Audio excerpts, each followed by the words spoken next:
Hello, everyone. In this podcast episode, I will be reading a blog post that I recently wrote, and I will be doing more readings of my blog posts because I know that not everyone has time to sit down and read them. So just know that it's an option to either read or listen to them on this podcast. So this episode is called Setting Group Therapy Rules Can Be Fun.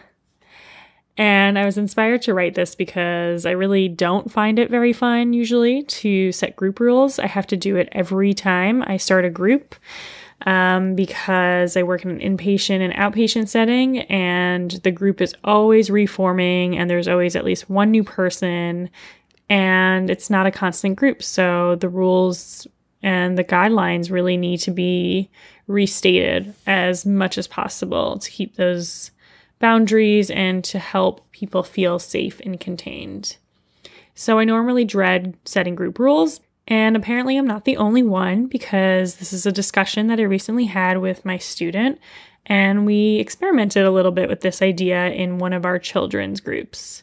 So that inspired me to write this blog post, and now I'm going to read it. This is Mind Your Body, a dance movement therapy perspective on the integration of our emotional, cognitive, physical, and spiritual aspects of our being into one more aware and whole existence. My least favorite part about running groups with children and teenagers is setting rules. I actually like to call them guidelines. The word rules is so overused in treatment and school settings. I figure they might be more inclined to listen if I call it something different. Call them what I want, they're still rules, and I dread talking about them. I think it's because I'm feeling some of their dread about hearing them, and it also makes me feel like a classroom teacher versus a therapist. Group rules are necessary because they help contain the space and keep everyone safe.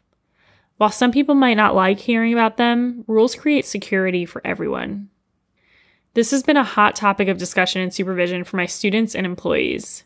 Rules are essential for a smooth group process, but it feels like they either don't care to listen to them, or if they do listen, they disregard them. So how can we make rule setting a more enticing process for participants? Today, my student and I tried something new that worked really well with the children. After my student explained what to expect from the group, I announced that it was time to talk about the guidelines. I was holding a bright orange soft ball in my hand. One person immediately responded, "We already know the rules." I said, "Great, you can help us explain them to anyone who doesn't know." I set the first rule. It's only your turn to speak when you have the orange ball. If you don't have the orange ball, you are watching and listening only. Then I asked them to raise their hands if they wanted to share another guideline that would help them to feel safe in the group. A lot of hands went up. Okay, maybe some of them raised their hands because they really just wanted to catch and hold the ball, but only one person said, "I don't have one, I just wanted the ball." Everyone else came up with something. No pegging the ball. If you don't have something nice to say to someone, don't say it at all. Only one person talking at a time. No running out the door. Once I repeated all of them together, I said, "If you agree to these guidelines, give us a thumbs up and keep it there so I can see them all." I then made eye contact with all of them and acknowledged that everyone's thumbs went up. This was fun. This was an exciting way to set rules and hold them accountable. I didn't feel like a school teacher. I felt like a therapist empowering them to set healthy goals for themselves and each other. The most exciting part was that throughout the rest of the group, they referred back to the rules if anyone was breaking them. They asked me, "Didn't we set a rule for that?" I said, "Yes," and then reinforced the current guideline being broken. It felt pretty great that I wasn't the only one feeling passionate about the rules. Usually I'm the only one reinforcing them throughout the session. The accountability piece also had a different feel to it. A lot of times they call each other out in an unhealthy way with curse words and blaming and all the works.